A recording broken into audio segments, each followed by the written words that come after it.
welcome to the Staying Ageless podcast, a show that will equip you with the major keys to achieve extraordinary longevity. This is your girl, Asosa E. I am a certified nutrition specialist and a board certified coach. And today on the show, we're going to be talking about healing EBV or Epstein-Barr Virus and autoimmune conditions. To get this longevity party started, we're going to chat with our expert for today, Dr. Jen Stagg, who's a naturopathic physician, founder and medical director of the Whole Health Wellness Center, and author of The Bitter Prescription and Unzip Your Genes. I am so grateful to have each and every one of you tuning into the show from all over the world. Shout out to all of the listeners all over the world, in Africa, in Europe, in the USA. If today's show inspires you, I'm inviting you to go ahead and subscribe and leave us a review on Apple Podcasts. It means the world to me to get feedback, so any reviews are much appreciated. Before we get into it, can y'all believe we are back? Yes, we are back.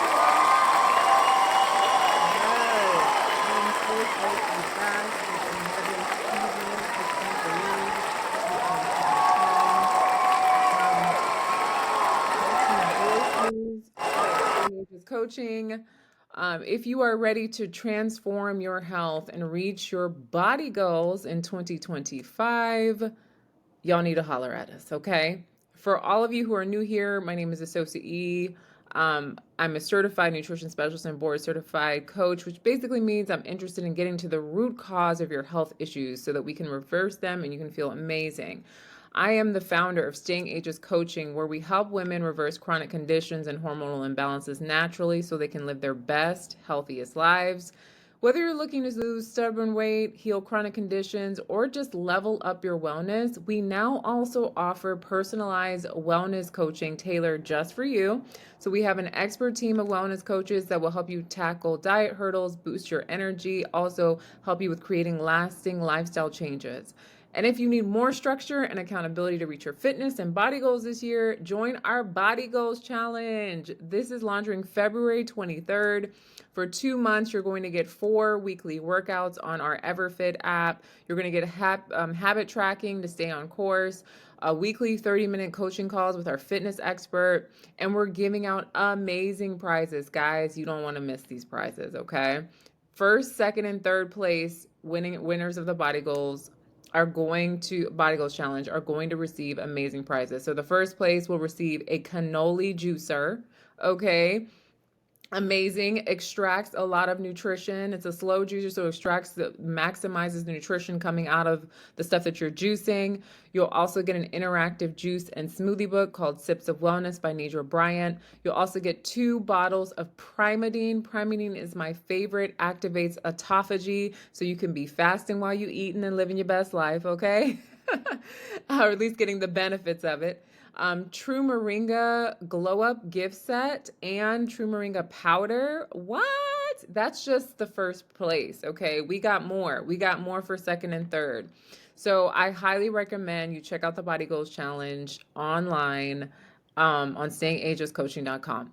And last but not least, if you're a woman struggling with horrible periods, fibroids, endometriosis, PCOS, infertility, or unsavory perimenopause or menopausal symptoms, in our Hormone Balancing Academy, me and my team can help you approach any hormonal challenges you are facing from a holistic perspective.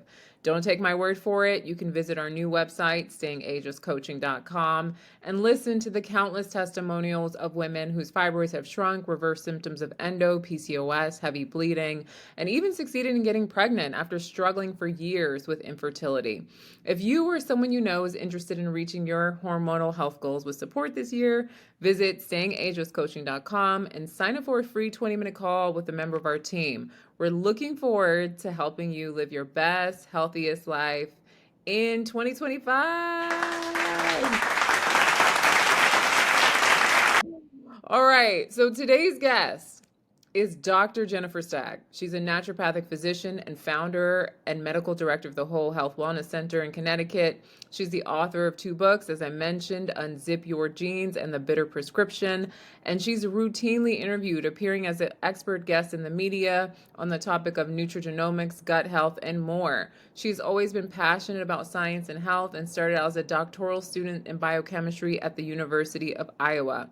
Dr. Stagg is a former director of the USDA Agriculture Research Service Medicinal Botanical Program at Mountain State University. She also serves on medical advisory boards and is an industry consultant. Dr. Stagg is well-known authority in precision lifestyle medicine, a medical educator, and a sought-after speaker. She has appeared on NBC, ABC, CBS, and Fox. Without further ado, let's get into this interview, shall we?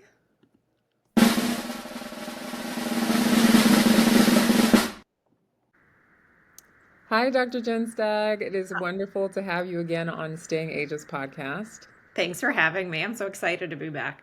Yeah, me too. I love repeat conversations because sometimes it goes a little deeper, you never know. I think you're awesome. You have specialties and awareness of so many different things coming from the naturopathic perspective. And today I just wanted to go into autoimmune conditions, EBV. I've been seeing a lot of that. I guess let's start with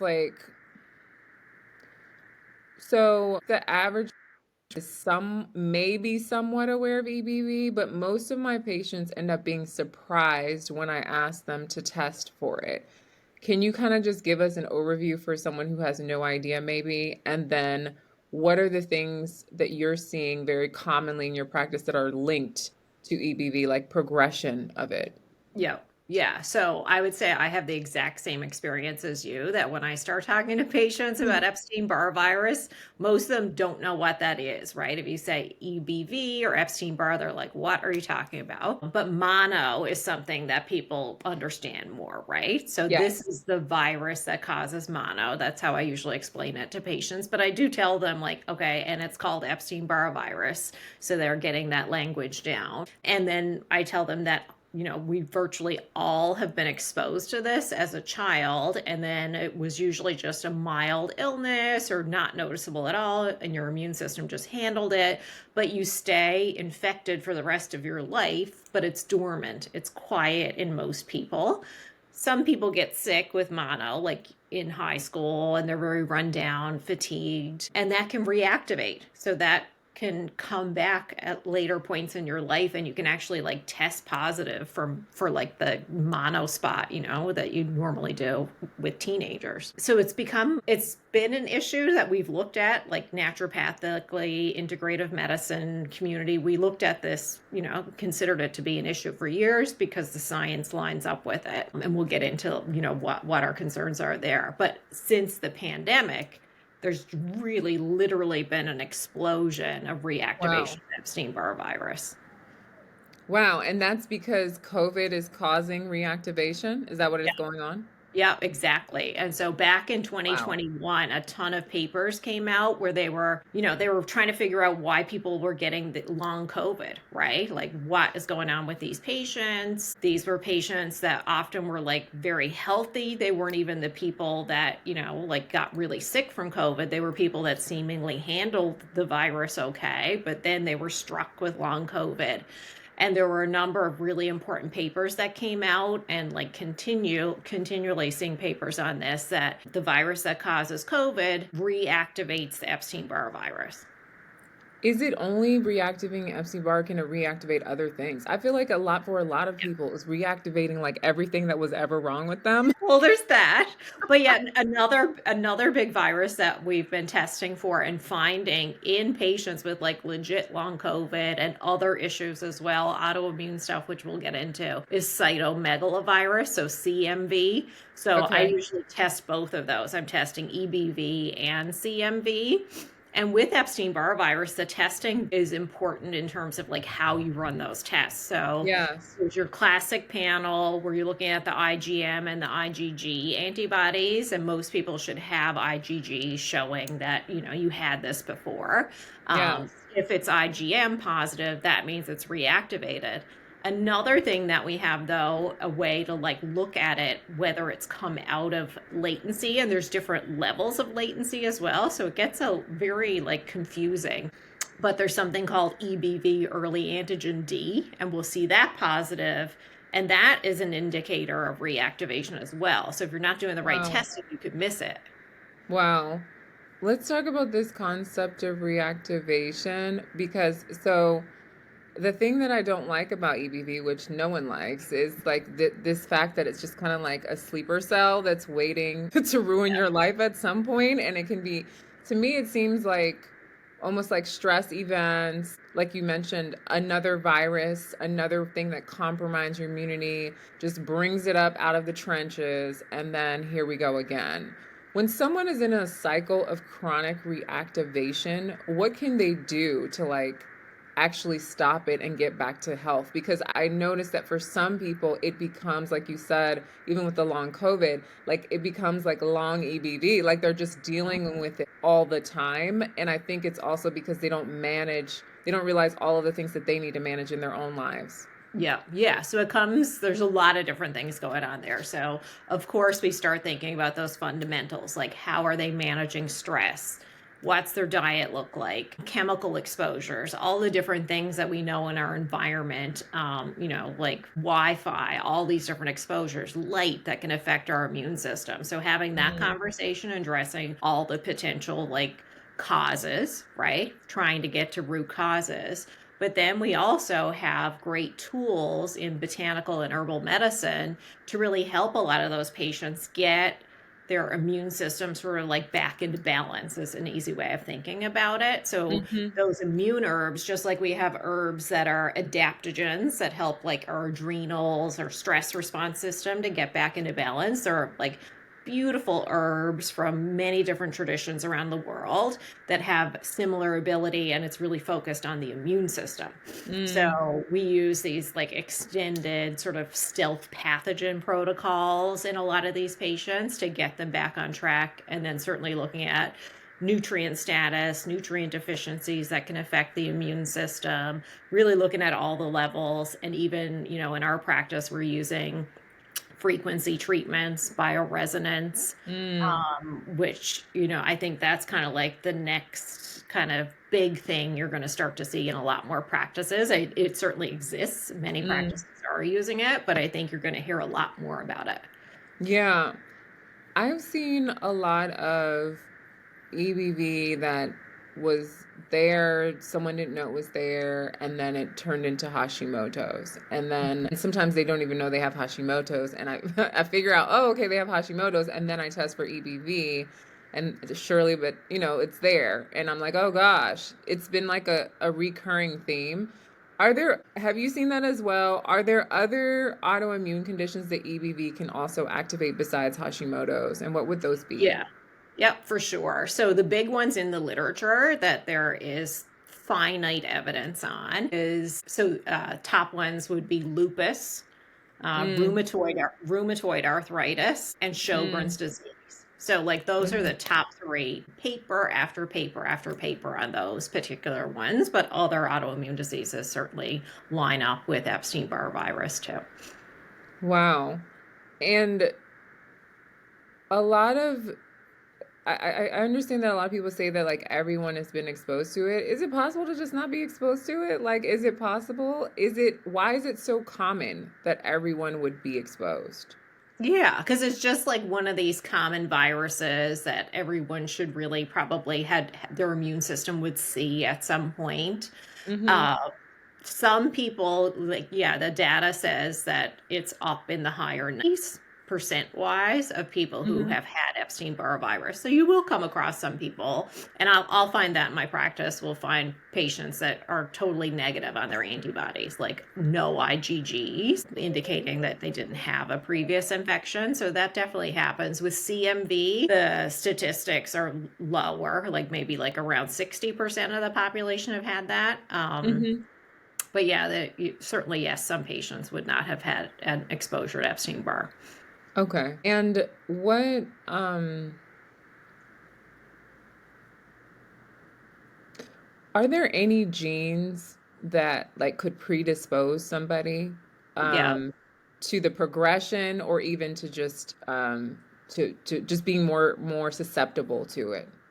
Yeah, so this is what we're starting to see a lot more with patients also who have had complications from COVID or like from vaccination, either or can cause Hmm. immune disruption. Various, so when you're testing, you're looking at HLA profiling, and those are tests that you can do through even, conventional labs. And that's starting to help us better understand some of the patients that have more difficulty with viruses in general, or they often are these patients that have much more complicated health histories. They tend to sort of fall into this category where their inflammatory response doesn't shut off, right? Mm. So, like, they have exposure to a virus or an infection from Lyme disease. We see a lot of that here in my practice, it being in Connecticut. And Mm. then the infection can clear fully, like your immune system has sort of handled the actual infection, but still your immune system is reacting like it's something is still there, right? So this is Right.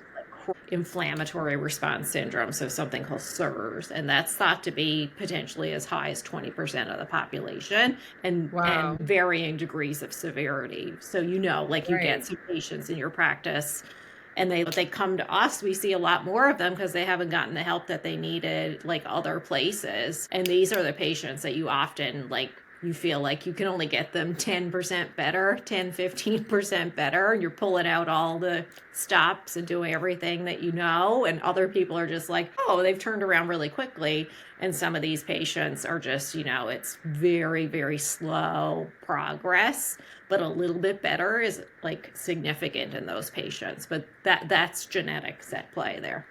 Okay, that makes sense. Have there ever been any cases of anyone being like, okay, I had EBV and now I literally can't find any trace of it? Or is it just literally always going to be it went into remission? Like, is that what's expected as progress? I get annoyed by EBV because I like start with, you know what I mean? This thing ends without it. Yay, we feel better. Like, I don't like the in between.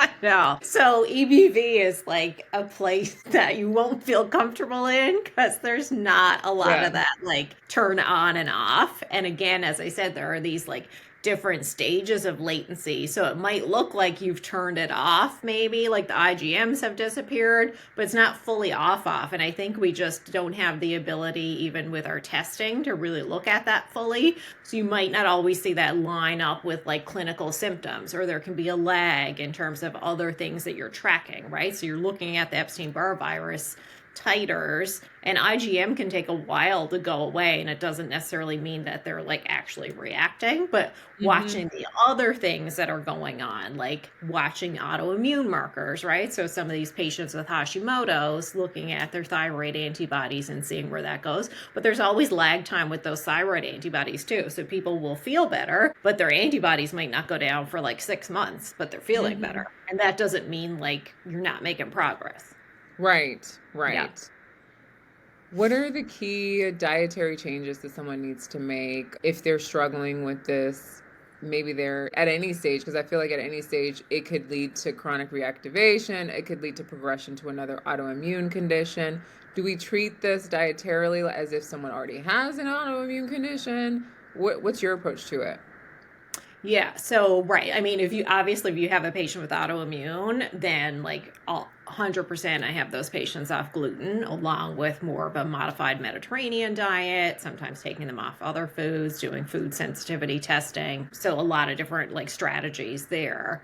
But Probably the biggest thing that I'm like really thinking about now Hmm. is getting patients really off of all the different sources of chemicals and Mm, disruptors of the microbiome. So there's this major interplay with Epstein-Barr virus and other viruses and the microbiome. So everyone I test for microbiome profiling, it's abnormal. Like I don't find anyone without any problems in their mm, microbiome. And it's mm, because even things that we think are healthy still are disrupting your microbiome, right? So hmm. there's still all these different like emulsifiers and different sorts of like hidden additives. And it's really challenging in our Mm, current chemically laden environment and processed food to hmm. really get people on like a completely whole foods diet. So that's what I would say Yes, is probably the hard, like that's the thing. And so I know this is yes, the type of work that you do is getting people on like real food, right? Like yes, actually real food, even though they right, shop at Whole Foods, they still right. might not be eating real food, right? Right, for Hmm. sure, for sure. What are those common things that you're seeing in the gut profiles that are messed up? Is it just really an imbalance between the good and bad bacteria? Like, what's going on that you're seeing commonly with someone who has EBV? Yeah, so low diversity is a big issue. So when I do, Mm, I tend to use more and more now this test from Biome, BIOHM. mm-hmm. Um, and it's a pretty inexpensive test. It's like $129, and that gives you a really solid diversity score. And across the board, that's low, meaning that people don't have enough different types of bacteria. And that's probably the biggest issue that we're facing when it comes to healthy microbiome. Then Mm, there's a whole other component of candida overgrowth. And again, like yes. this is the one that Biome is like probably the most sensitive test for picking that up because the Mm. researcher who owns that company is the world's leading expert in candida and yeast. Oh, that's Like good to know.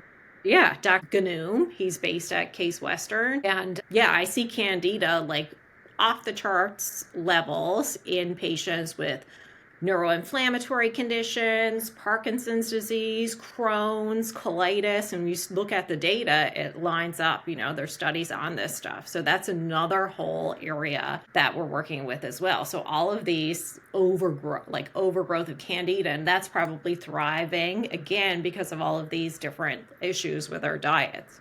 Yeah. Have they ever seen cancer patients with candida overgrowth? That's a good question. I always wondered that. I don't work with a lot of cancer patients, but that's definitely a great question. I would Yeah, imagine we would I just see think like it's so interesting because I feel like most people who come to my practice have low grade candida overgrowth. Like it's like there's something going on. And yeah, because I had one of my biggest health crises was the mercury fillings messing up my gut, then I had candida overgrowth, parasitic infection, had to deal yeah, with all of that stuff. So it's so interesting that I went through it myself, and then to this day I still constantly use my candida protocol for people, and it just makes them feel better. Sometimes they have a little bloat and it's just gone afterwards and all of that stuff. But I think that there's way more to candida overgrowth than we think yeah. because it's subtle, but then it just takes over time. And it seems like it, like you mentioned, all these different things that it can cause. I think we need to do more research on it, honestly. Oh yeah, I think so too. We're actually about to start a study with Dr. Ganoom on candida and just the microbiome in general with kids Yes. in the spectrum. So we're going to be using Oh, that's microbiome awesome. testing and looking at that group of patients as well. Yeah, that would be huge. I think Yeah, that that makes so much sense. yeah. That's so Because interesting. And anything there's like also that affinity for sugar that they have too. yeah, yeah. Because I've seen it in my practice for sure, and so we're Mm, going to look at that data. awesome. Awesome. If there's anyone listening who has EBV or chronic EBV, what can they look forward to? So it sounds like to me, and like also in my experience, definitely patients have gotten better, Hmm. but it seems like they may not get a complete clearing of their numbers, but it's really more so about dealing with the symptoms and dealing with, you know what I mean? What would your bit of encouragement be for somebody if they're going through the cycle of EBV and autoimmune stuff?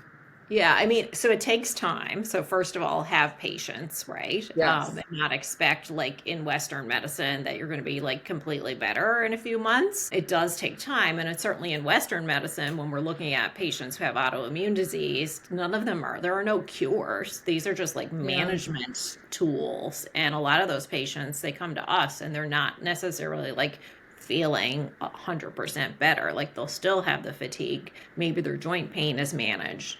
Um, so first of all, it takes time.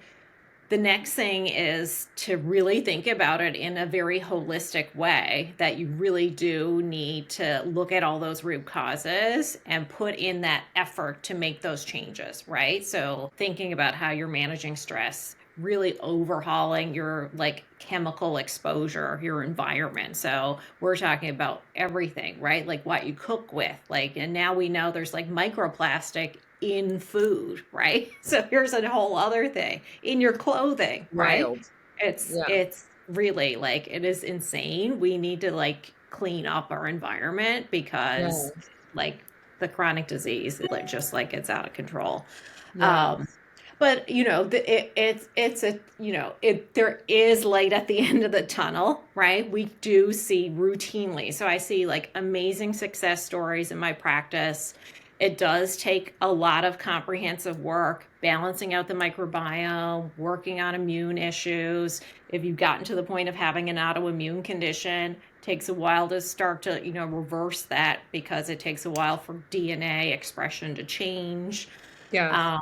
But also just like having a positive mindset about it. Like I can't say enough about that. People can be Yes. doing all the right things, Yes. right? They're like eating clean and living clean and doing everything right, but they still have a negative attitude about it. And they think, Yes. they're not going to get better, or they're, a pessimist in various ways. And we know that that impairs the body's ability to heal. So For sure. having faith in your ability to, that your body has the ability to heal itself is really critical. Yes. Yes. Faith in the ability to heal, or faith in God. I find that my Absolutely. patients that actually have faith, it just Hmm. makes things easier Yeah. sometimes. But I think the things that you pointed out are so important because patience is a huge one with this issue. I have some clients who get frustrated because they feel like it's not getting better, but they're not also giving themselves the time, and then they get into that toxic thought cycle of Hmm. just it's you know what I mean. I'm never gonna, and then you're basically cursing yourself when you're saying these things. I'm never gonna get better, and like things are not. You know what I mean? It's Right. like don't Yeah. say that. Don't say that. It's The so only true. thing I would add too, and I actually would love your opinion on this, is I I'm concerned at the lack of sensitivity in medicine to people with autoimmune conditions or chronic conditions and vaccinations and other medical interventions. I don't feel like we have enough of a system in place to be like, hey, that person has RA. Maybe they shouldn't take the second COVID shot. Or Yeah. that person has whatever. Maybe that medicine isn't the best medicine. And I feel like sometimes what causes this intense frustration and feeling of stop start for people is that they'll start on a holistic path, something else will happen, they'll go to their regular doctor, their doctor will give them a med or a shot or something, and it feels like it sets them all the way back Yeah. to starting again. Right. Yeah. Totally. Right. The patients with autoimmune disease are really complex. And, luckily, I would say, or in my community of physicians, I did see physicians in the middle of the pandemic with some of these complex patients that we co managed, recommending against getting the COVID vaccine because they were just like, I'm not sure how your immune system's going to handle this. I think we should probably hold off. And these patients weren't considered high risk, right? Like they were never on that high risk category. And to think that you have autoimmune disease and it means you're going to have some like increased risk from like an infection, that's actually not true. The only patients that was the case for were patients who were on biologics who were at high risk of like, it's suppressing their immune system. So I had Right. patients who they were like, their doctors were actually taking them off of their biologics because they were Wow. concerned that they would like fare poorly. Right. So there I would say like I'm a little bit hopeful that there's some like a little bit of like people taking notice of that in the general medical community. Not enough of it, certainly, Yes. but like I Yes. was seeing hints of that, and Yes. I continue to see that now. So Yes. it I is feel something like that needs to be we talked have about. to go there or else it's going to get even crazier. Like we have to get to the place where we're really individualizing medicine for every single person and really paying attention to, hey, this might actually cause a real serious problem for this individual. It doesn't necessarily mean it for everyone else. I like these blanket statements for people is just, I think when we look back at this 30 years from now, Yeah. when science has advanced so much that there really truly will be personalized medicine, we'll realize how silly all of this was that we Yes. just gave these like blanket statements like everybody take this, right? Right. Right. Yeah. That's how I Mhm. feel about diet books from the 90s. Yeah, there you go. This has been so much fun. Where can people find you? So you have two books. One is Unzip My Jeans, correct? Unzip your jeans. Unzip Your Jeans. Oh my gosh. Unzip Your Jeans. And then the other one is The Bitter Prescription or The Bitter Food Prescription. Yeah, the bitter prescription. You got it. And where can people find your books? Where can people find you online? Yeah, so you can find my books anywhere books are sold on Amazon. I'm online, drstagg.com, and on Instagram, Dr. Jen Stagg. Awesome. Awesome. Thank you so much, Dr. Chisag. Thank you so much for coming back again. And I hope to talk to you again. I think we have more to talk about. For sure. It was a great conversation. Thanks. All right. All right. That wraps up today's conversation on healing Epstein-Barr virus and autoimmune conditions. I hope that you gained some valuable insights from Dr. Stagg about how lifestyle, diet, and holistic strategies can support your immune system and overall well-being. If this episode resonated with you, or if you know someone struggling with chronic fatigue, autoimmunity issues, or EBV, be sure to share this episode with them, okay? Healing is possible, and the right approach can make all the difference. Remember, if you're looking for expert guidance on your wellness journey, my team at Staying Ageless Coaching is here to help. Whether you need support reversing chronic conditions, hormone imbalances, or reaching your body goals, visit stayingagelesscoaching.com to learn more and to book a free call to chat with a member of our team. As always, I'd love to hear from you. If you have a question you'd like me to answer on the show, send me a DM on Instagram at TheRawGirl or reach out via my website, therawgirl.com. If you'd like to listen to past episodes, visit stayingagelessshow.com. Until next time, stay ageless.